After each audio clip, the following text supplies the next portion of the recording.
Welcome to Business Matters. We're happy to share with you to provide critical information in preparation for your CSEC Principles of Business. We have so organized the information so that it will be easy to understand and that you can go over these information in a way that you can remember them as easy as possible. So welcome again to Business Matters. Our topic today is the importance of production to the economy. The importance of production to the economy. Our objectives are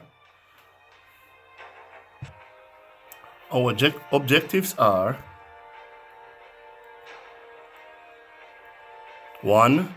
To define what is production.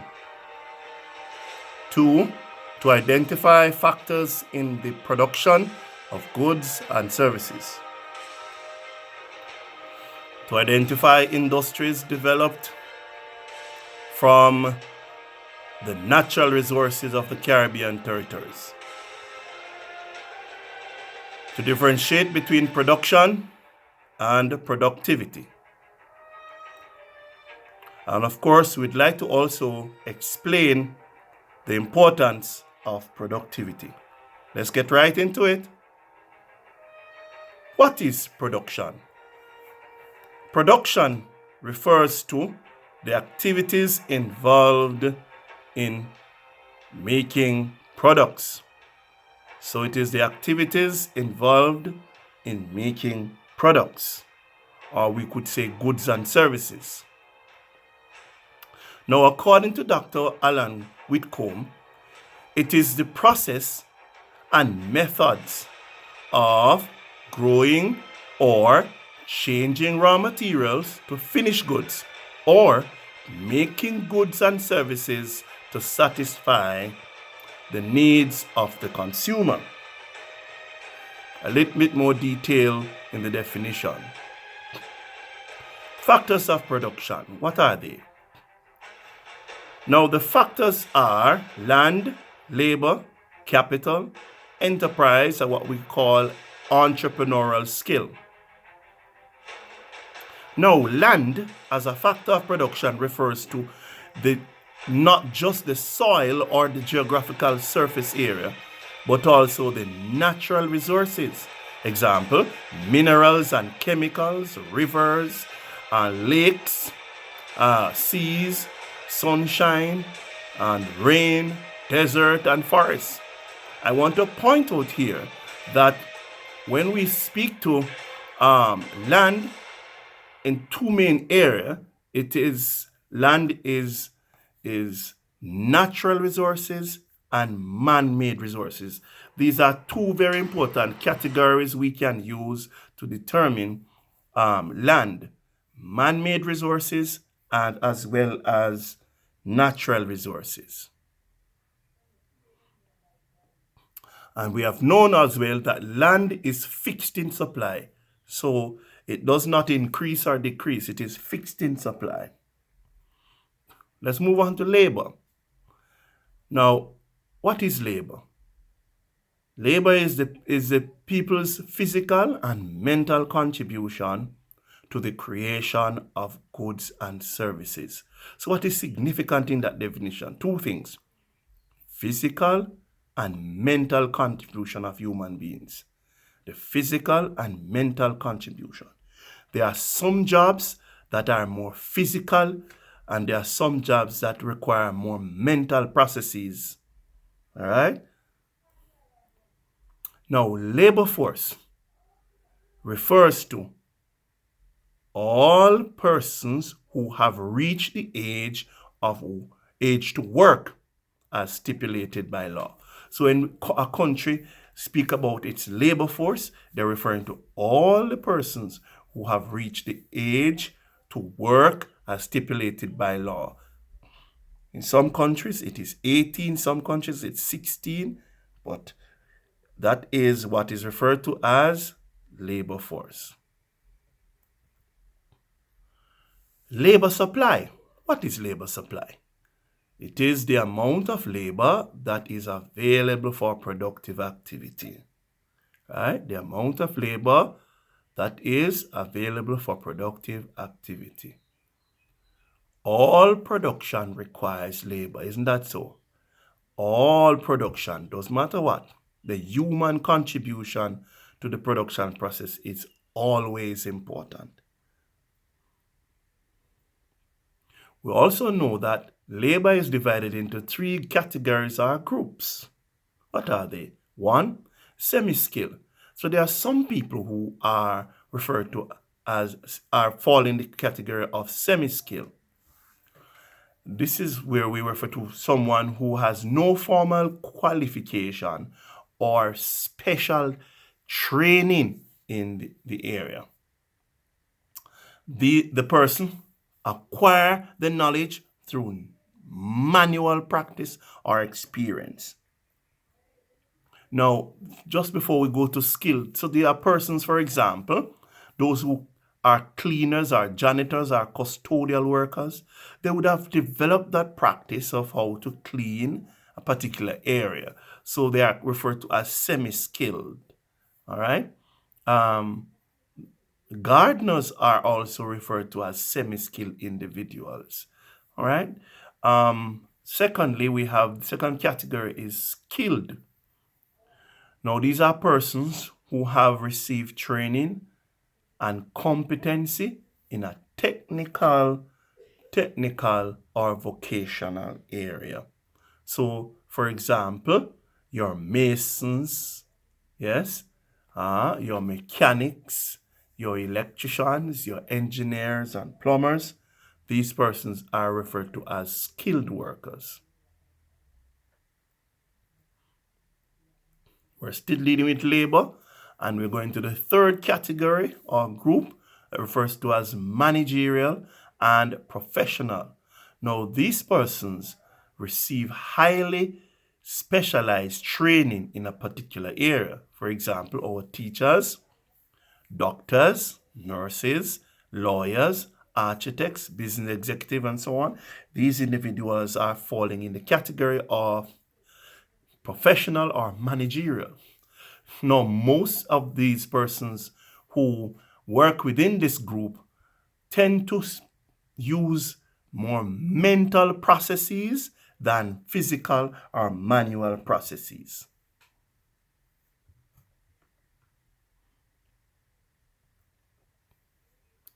Now, factors which affect labor supply, what are they? 1, availability of adequate transport. 2, availability of adequate health services. 3, skills and competencies of the labor force. And 4, the mobility of the labor. So all these are important factors that will determine the quantity or the amount of persons that will be available in the labor force. Let's move on to the other factor, capital. Now, capital is the money invested in a business in order to acquire the assets which the business needs to produce or trade. Very important element. And I must say, this factor is one of what we consider to be a challenge for many persons who want to start a business, to find enough capital to invest in their business. So capital is the money or it is assets, yes, that you use to invest in the business. Now we have what is called venture capital. What is that? Now, venture capital refers to money subscribed to finance a new business or activities of an existing business that are considered to be risky. So, really what this idea is, a group of persons who have the financial resources will take a business idea of another person and they will support that individual to start a business by giving up their resources to that individual to start his or her business, right? And in the event, the contractual arrangement would be that the individuals who give the venture capital will be also benefiting from the profit. Capital takes two forms: fixed capital and working capital. Now, fixed capital refers to the assets of long life that are used to engage in the productive process, such as building, yes, machinery, tools, and equipment. So when we talk about fixed capital, we're talking about those items, those assets that are placed in the business as a result to sustain or to support the daily operation of the business. Then we have working capital now. Working capital are those short-term assets that are turned over fairly quickly in the course of business activity. All right? And just before we go there, just to say that when we talk about working capital, we're talking about, for example, cash that you have to spend to day-to-day operation, stock or inventory that is required in a day-to-day process. Yes, all of that are those items. So cash, your money at the bank, and your inventory are examples of working capital. Enterprise. Now, enterprise, the fourth element of the factors of production. Enterprise. Okay, let's look what that is. Now, this factor of production is critical to the success of productive activity. Why? It refers to the special skills that some people have to organize a business, and we call that entrepreneurship. Now, they are called entrepreneurs because they took the risk and makes decisions to enable production, right? And of course, in the process, anticipating demand, right? So entrepreneurs must be willing to do a couple of things. One, they must be willing to raise startup capital from savings and or borrowings. They need to also take calculated risk. They need to organize the various levels of labor. They need to create and clarify business policies. And they need to make changes necessary, yes, for the business growth. So the aspect of entrepreneurship or enterprise is really that the glue now, that process that is going to bring all the other factors together. Yes, the entrepreneurship is now that element that is going to purposely bring all the other elements together, all the other factors together. Yes, to put it into action for the business to start. So the entrepreneur really has a business idea and a strategy as to how they would like to create a business, and then they will seek for the resources that is now the physical resources, that's land. They'll also seek for the capital. They'll seek for the labor. Yes, and when you combine all of this together, they're able to execute the business. Now, in our Caribbean countries, we have some important resources, natural resources, that each Caribbean country make use of in the development and of the country, and we see various production processes taking place. So industries develop from natural resources. So, for example, we have asphalt that is in Trinidad and Tobago, and the related industry is road constructions.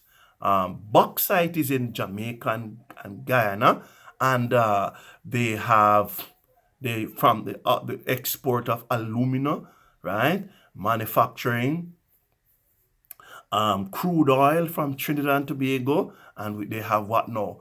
Petroleum oil. We have, for example, forestry in Guyana and diamonds also in Guyana. We have limestone in Jamaica, and it's also in Guyana. Trinidad and Tobago, we have sunlight, and it is in all the Caribbean. So this is just a listing of the important natural resources that are in the Caribbean countries, and of course the related industries that make use of these natural resources. Let's move on. An important concept we need to bear in mind then is, and a lot of times we will see this in the exam, the examiners asking us what is the difference between production and productivity. Two very important concepts to understand. Now, what is input? What is input? What the business puts into its production process, right? So what is input? Input is what the business put into its production.